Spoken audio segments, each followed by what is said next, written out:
that could be a riot. Remember, Jerusalem has swelled with all the people coming in for this week of the festivities.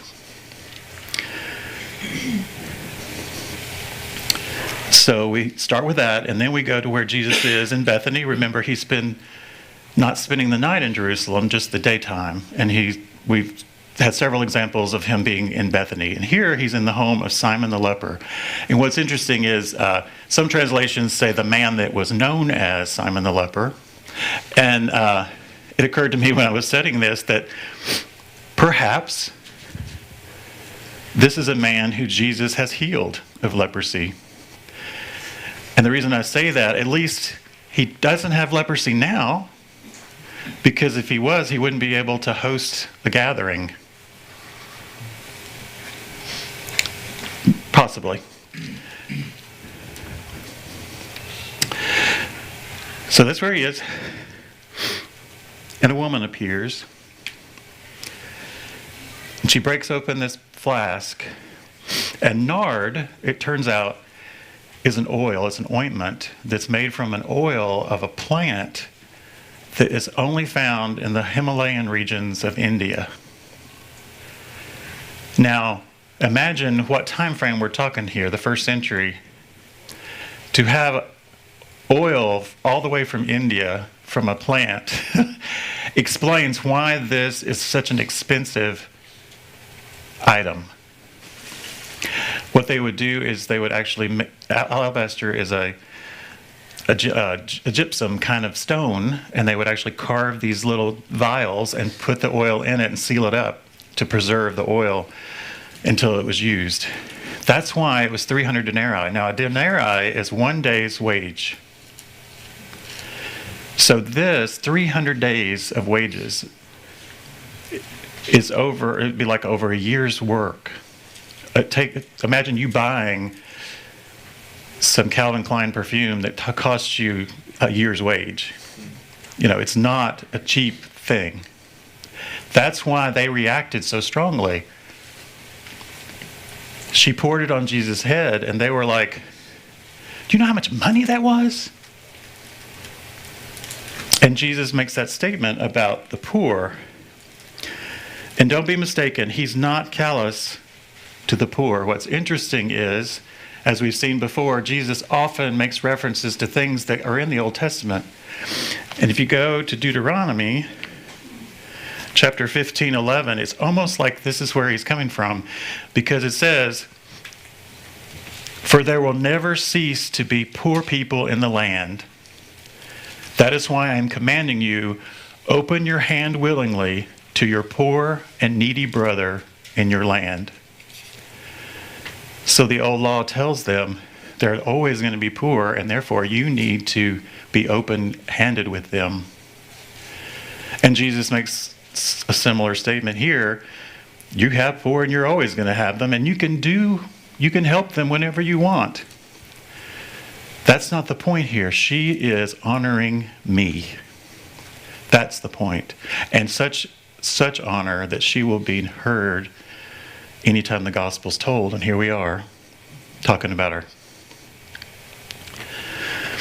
And notice, as we go through this chapter, almost every item that's mentioned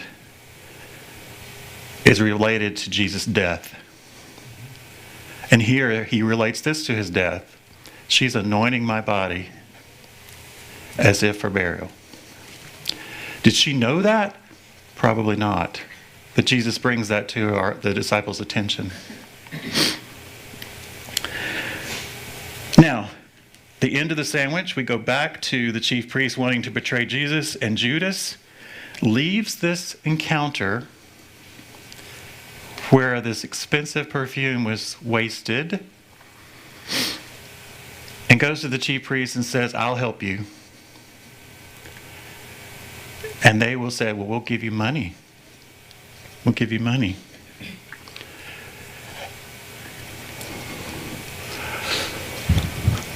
Remember, they're looking for a time when they can arrest him sort of in private.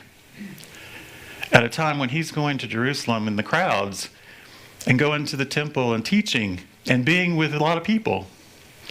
So they are looking for help. And he says, I will help you. I will let you know when there's going to be a private time. All right, let's carry on. The Passover meal. Let's pick up with verse 12. On the first day of unleavened bread, when they sacrificed the Passover lamb, his disciples asked him, where do you want us to go and prepare the Passover so that you may eat it? So he sent 2 of his disciples and told them, go into the city, and a man carrying a jar of water will meet you. Follow him. Wherever he enters, tell the owner of the house, the teacher says, where is my guest room where I may eat the Passover with my disciples? And he will show you a large room upstairs, furnished and ready. Make the preparations for us there. So the disciples went out, entered the city, and found it just as it was told them, and they prepared the Passover.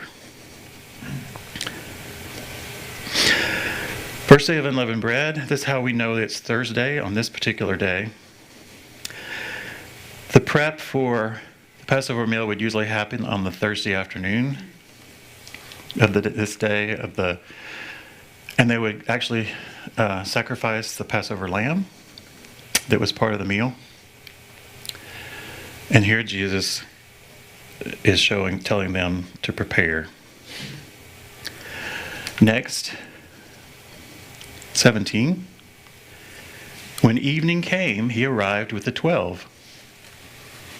While they were reclining and eating, Jesus said, truly I tell you, one of you will betray me, one who is eating with me. They began to be distressed and to say to him one by one, surely not I. And he said to them, it is one of the 12, the one who is dipping bread in the bowl with me, for the Son of Man will go just as is written about him. But woe to that man by whom the Son of Man is betrayed. It would have been better for him if he had not been born. So it's the evening time for the meal. They meet. One of them, as we know, has got plans to betray him. And he mentions it. And it distresses all of them. Well, I mean, it probably distresses him too. But they're all like, "What? What? Who would do that?" And imagine Judas sitting there. And we'll talk a little bit more about that later, I think. So let's continue. What happens? As they were eating, he took bread, blessed and broke it, gave it to them, and said, take it, this is my body. Then he took a cup, and after giving thanks, he gave it to them, and they all drank from it. He said to them, this is my blood of the covenant, which is poured out for many. Truly I tell you, I will no longer drink of the fruit of the vine until that day when I drink it new in the kingdom of God. All right, this is what we often call the Lord's Supper.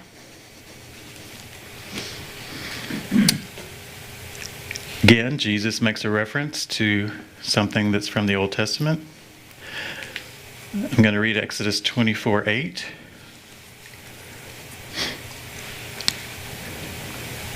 Back under the Old Covenant, Moses took the blood, splattered it on the people, and said, this is the blood of the covenant that the Lord has made with you concerning all these words. There was a time when Moses shared with the people the covenant that God was making with his people. And as part of that ceremony, he sprinkled blood and said, this is the blood of the covenant. Jesus uses similar words with the cup that he passed and they drank from, he said, "This is my blood of the covenant."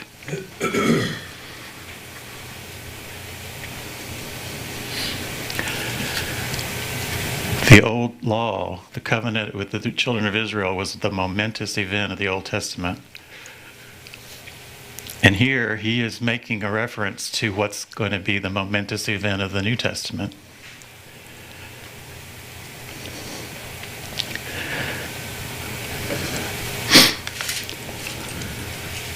Before I continue, any thoughts, questions, ideas?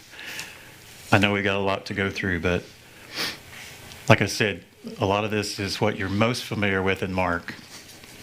But isn't it interesting, tied in with what we talked about before?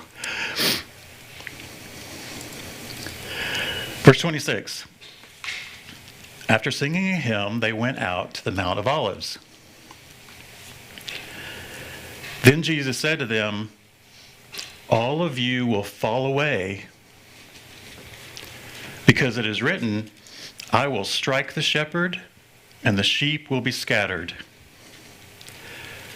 But after I've risen, I will go ahead of you to Galilee."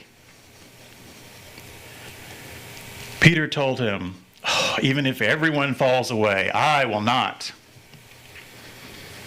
"Truly, I tell you," Jesus said to him, "today, this very night, before the rooster crows twice, you will deny me 3 times. But he kept insisting, "If I have to die with you, I will never deny you." And they all said the same thing.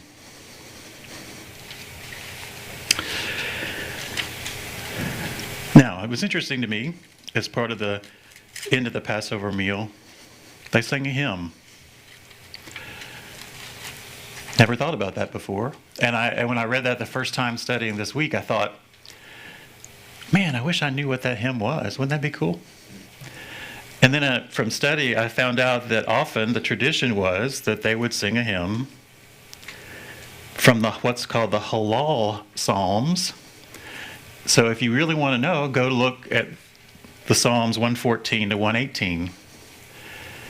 It was probably one of those Psalms. Just a side note.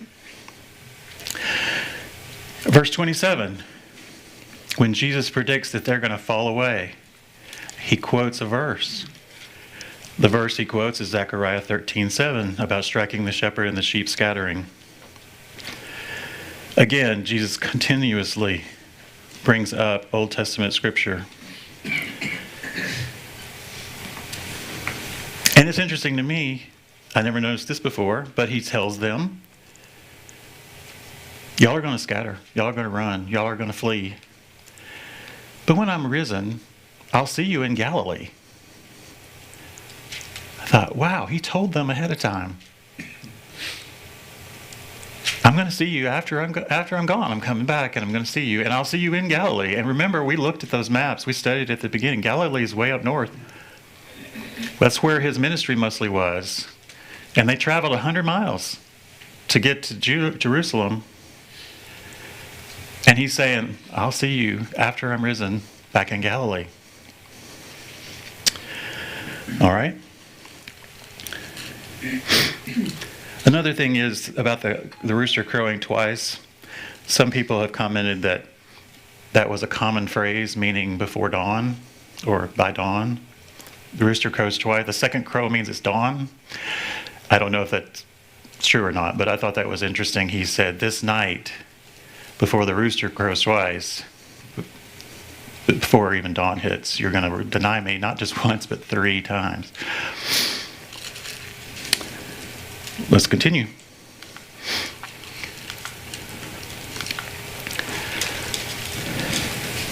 Remember, they went to the Mount of Olives. Verse 32, then they came to a place named Gethsemane. And he told his disciples, sit here while I pray. He took Peter, James, and John with him, and he began to be deeply distressed and troubled. He said to them, I am deeply grieved to the point of death. Remain here and stay awake. He went a little further, fell to the ground, and prayed that if it were possible, the hour might pass from him. And he said, Abba, Father, all things are possible for you. Take this cup away from me. Nevertheless, not what I will, but what you will. Then he came and found them sleeping. He said to Peter, Simon, are you sleeping? Couldn't you stay awake for an hour? Stay awake and pray so that you won't enter in temptation. The spirit is willing, but the flesh is weak. Once again he went away and prayed, saying the same thing. And again he came and found them sleeping, because they could not keep their eyes open. They didn't know what to say to him. Then he came a third time and said to them, Are you still sleeping and resting? Enough. The time has come. See, the Son of Man is betrayed into the hands of sinners. Get up, let's go. See, my betrayer is near.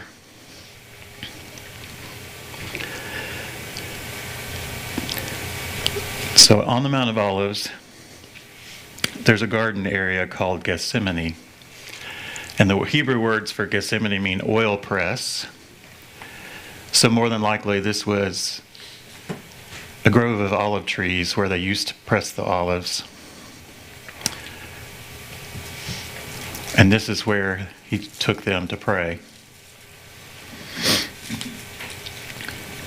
It's interesting from our study, verse 34, he tells them, I'm deeply grieved to the point of death.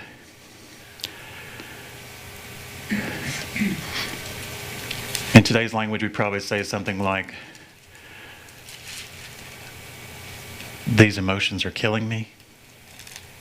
It's just, this is bad. He's expressing to them his emotional turmoil. And he says, remain here and stay awake. And the Greek word he uses there with stay awake is the same word we saw several times in the last chapter when we talked about the words watch, be aware. And then he told the story about the doorkeeper and said, be like the door, there's like a doorkeeper who the owner is gone and he's been told to watch the door because he doesn't know when the master's coming back. Remember, he kept saying, watch. He needs to watch and be awake. It's the same word he's using here. And it's almost like what happens with them is like a highlight of that story. Are the doorkeepers going to pay attention? Are they going to stay? And I can't blame them, even though they did see how upset Jesus was. It's also nighttime after a long day, and you've had those days where you just can't keep your eyes open, right? And it tells us that's what was happening here. Even though Jesus was up and going over and praying, and they could tell it was earnest, they just couldn't stay awake. And I love the fact that he says, after all this happened, he uses the words, the spirit is willing, but the flesh is weak. It's almost as if he's teaching them, I've told you what's going to happen. You're going to run. And Peter says, no, that would never happen. It said they all said it. And then he gives them the very example. You can't even stay up while I'm praying. Right? You may be willing, but the flesh is weak. You have limits as a human.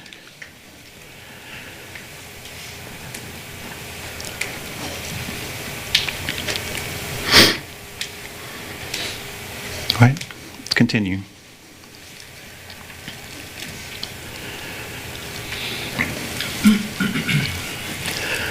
was still speaking, Judas, one of the 12, suddenly arrived. With him was a mob with swords and clubs from the chief priests, the scribes, and the elders. His betrayer had given them a signal. "The one I kiss," he said, "he's the one. Arrest him and take him away under guard." So when he came, immediately he went up to Jesus and said, "Rabbi," and kissed him. They took hold of him and arrested him. One of those who stood by drew his sword, struck the high priest's servant, and cut off his ear.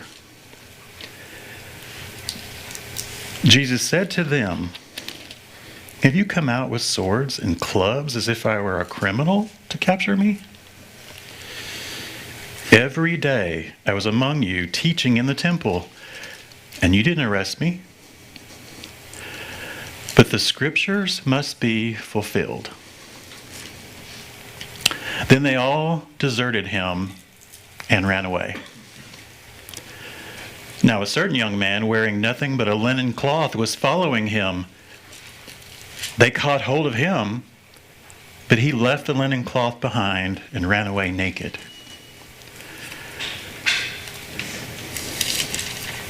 All right. This was not what we call a lynch mob. This is not an emotional, "Hey, let's go get this guy" kind of crowd. This was a delegation of the Sanhedrin. Just as Jesus said, they came from the chief priests, the scribes, and the elders. And the high priest's servant was even there. So even though it says they are a mob, they're not like just a on the spur of the moment mob. It's a planned takedown. They even had a signal from the guy that's helping them. Right? It's interesting to me. I've always wondered why this stuff with Judas. Why this with Judas?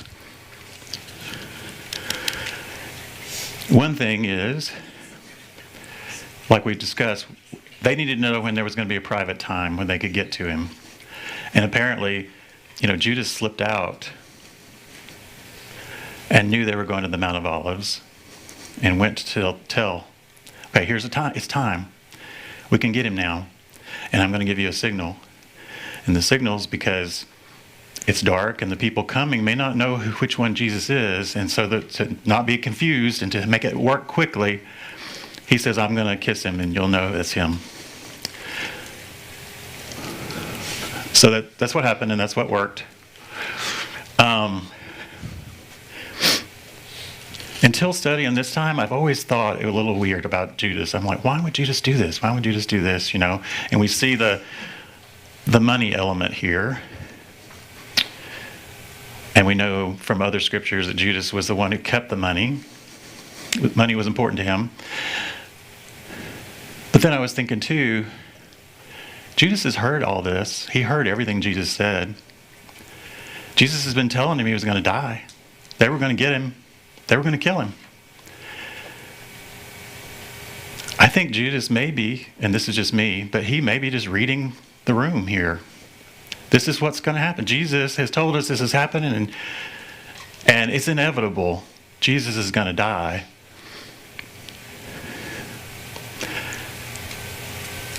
And I think maybe his true sin here is, I don't think he believed about the resurrection part. Yeah. I believe he thought that Jesus was going to sit on an eternal throne and he wasn't going to be killed. Yeah. What I expected to happen here isn't happening. Right. All signs are showing that his time's up. So while the getting's good, I'm going to get what I can. I don't know. Just something to think about. Could it also be that there were so many false messiahs before that he could have started having doubt in his mind because he saw so many people that were false? And during that time period, there were a good many people doing that. Oh, yeah. Oh, yeah, yeah.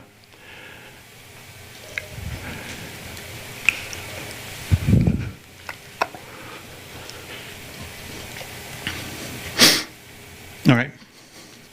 Let's continue.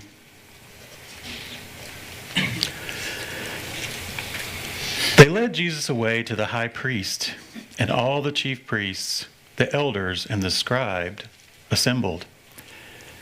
Now, this is not by chance either, is it? I mean, this is the middle of the night.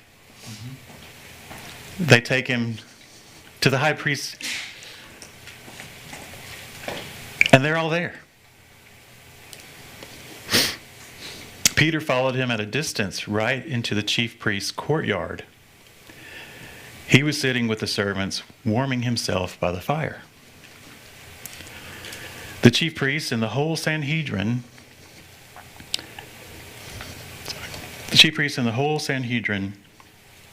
were looking for testimony against Jesus to put him to death, but they couldn't find any. For many were giving false testimony against him, and the testimonies didn't agree. Some stood up and gave false testimony against him, stating, "We heard him say, 'I will destroy this temple made with human hands, and in 3 days I will build another not made by hands.' Yet their testimony did not agree even on this." Then the high priest stood up before them all and questioned Jesus. "Don't you have an answer to what these men are testifying against you?" But he kept silent and did not answer. Again, the high priest questioned him, "Are you the Messiah, the Son of the Blessed One?" "I am," Jesus said, "and you will see the Son of Man seated at the right hand of power and coming with clouds of heaven." And then the high priest tore his clothes and said, "Why do we still need witnesses? You've heard the blasphemy. What is your decision?" They all condemned him as deserving death. Then some began to spit on him, to blindfold him, and to beat him, saying, "Prophesy." The temple servants also took him and slapped him.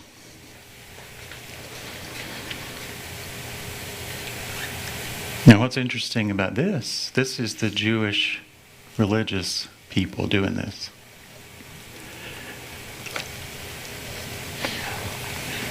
It's kind of funny to me that all these people are bearing false witness when that's one of the top things not to do, and bears death as a penalty. Absolutely. They're not arresting them for bearing false witness. They're not getting anywhere with the testimony because part of the law says you have to have 2 witnesses that say the same thing. They didn't even have that. Testimony was getting nowhere, so the high priest decides to question Jesus. And he says, first he says, "Do you have an answer to what they're testifying?" And Jesus doesn't answer. That's the perfect time not to answer when people are testifying falsely. In fact, it tells us one of the guys what they were saying, and they didn't even get that. We know that's not right. Jesus didn't say he was going to destroy the temple. He said that the temple was going to be destroyed, but he didn't say he was going to do it. So that's part of why, we get the falsehood from that right there.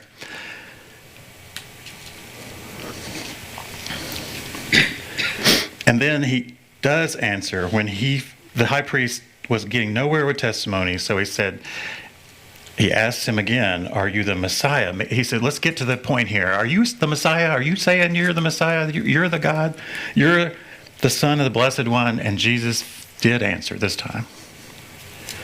And he said, "I am." And then he quotes this verse we've quoted before from Daniel 7:13. The Son of Man, you will see the Son of Man seated on the right hand of power and coming with the clouds of heaven. Again, we've talked about this over and over. Jesus has referred to the Son of Man and himself as the Son of Man. So he tells the high priest, I am, and so you're going to see the Son of Man glorified.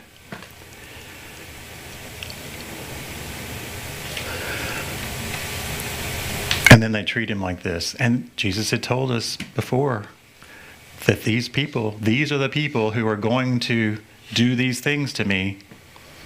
And here they are doing it. And if you really dig into it, there's Old Testament scripture that talks about the servant of God being slapped and the servant of God being spit upon.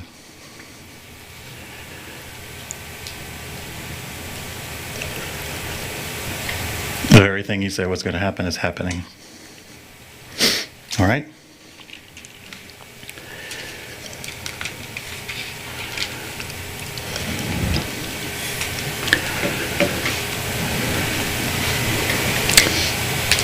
Remember, he followed. He was one of the ones that actually did follow. Peter was in the courtyard below. One of the high priest's maidservants came. When she saw Peter warming himself, she looked at him and said, "You were also with Jesus, the man from Nazareth." But he denied it. "I don't know or understand what you're talking about." Then he went out to the entryway, and a rooster crowed. When the maidservant saw him again, she began to tell those standing nearby, "This man was one of them." But again he denied it. After a little while, those standing there said to Peter, "You certainly are one of them, since you're a Galilean." Then he started to curse and swear, "I don't know this man you're talking about." Immediately, a rooster crowed a second time, and Peter remembered when Jesus spoke the words, "Before the rooster crows twice, you will deny me 3 times." And he broke down and wept.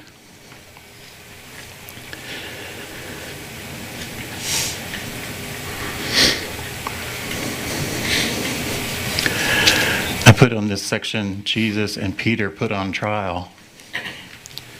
Because again, we got this intermix sandwich story here, where what's Peter doing and what's happening to Jesus. And we know Jesus is on trial, but Peter was too. The very faith that he expounded with Jesus so strongly is put to the test. And just as Jesus said, he didn't pass.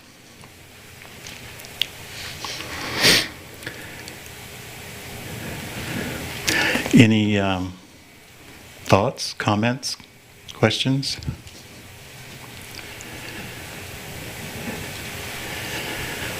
Kind of stuck on Judas, like the motivations for him.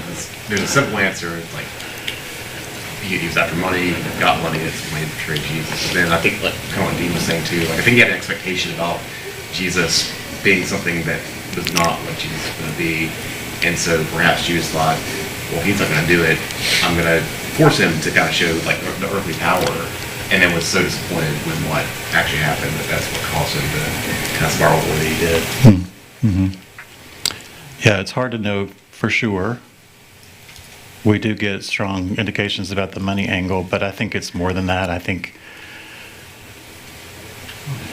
Yes, sir. Peter grabbed swords because they were going to fight. Yeah. I mean, that was their expectation, was to replace the current power. Yeah, I mean, give Peter credit. He said, "I'm going to be with you," and he was ready to fight for him. But then that didn't go anywhere, and Jesus was arrested. And then sounds like they started trying to round up the other people. Yeah, absolutely. Because they could try to catch the guy with the linen cloth. And so they all ran. They ran because they didn't want to be arrested. And Peter gets far enough away that he doesn't get caught, but he does follow the crowd or the people going to see what's going to happen. There again with Judas, I sort of think he's come to the decision Jesus is going to die. It's over. It's over.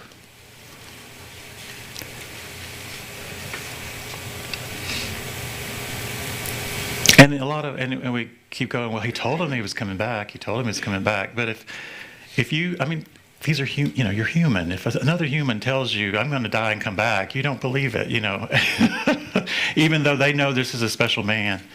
That's a tall thing. Even if they've seen him bring somebody back from the dead, that's a person exerting power doing that.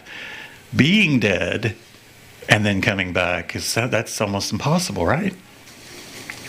So Judas probably saw what's going to happen and just said, it's over. I'm going to get some money here. And all the while, Scripture is being fulfilled. Yes, Jesus said that. Verse 49. But the Scriptures must be fulfilled. Yes, sir. So if this was the plan before the beginning of time, to me it seems like they're just characters in this play that are playing their roles, if it was already predetermined. Right. Well, then you get to free will and the whole discussion. That's another quarter. But I strongly believe in free will. And I also believe in the power of God. God can know what's going to happen without making you do it.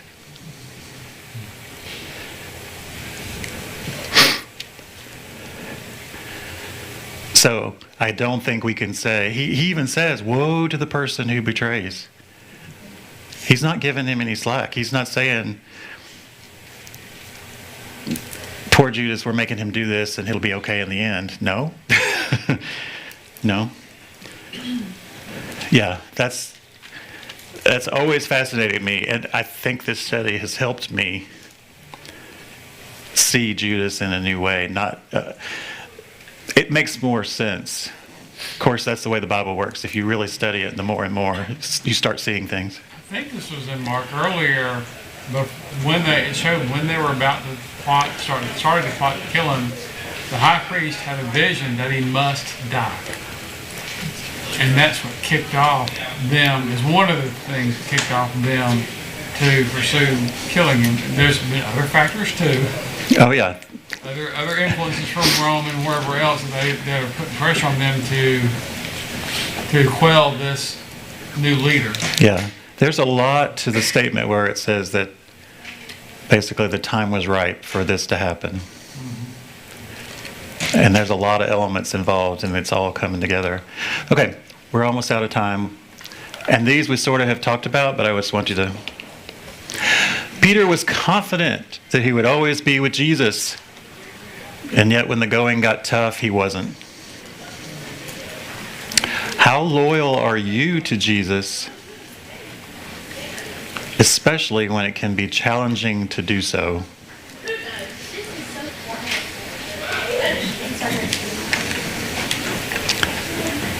We give Peter a hard time.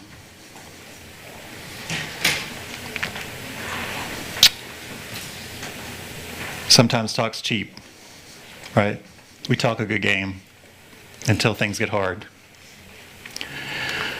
All right? At Jesus' greatest time of emotional trial, we see him praying to his Father. Do you come to God in prayer when you are overcome by emotions? Do you, like Jesus, acknowledge God's power and ask that his will be done? Think about how hard it was for Jesus to say, and we know he was emotionally troubled. He knew what was going to happen, and he wished that he didn't have to. But yet, he says, all things are possible, God, with you, and your will be done, not mine.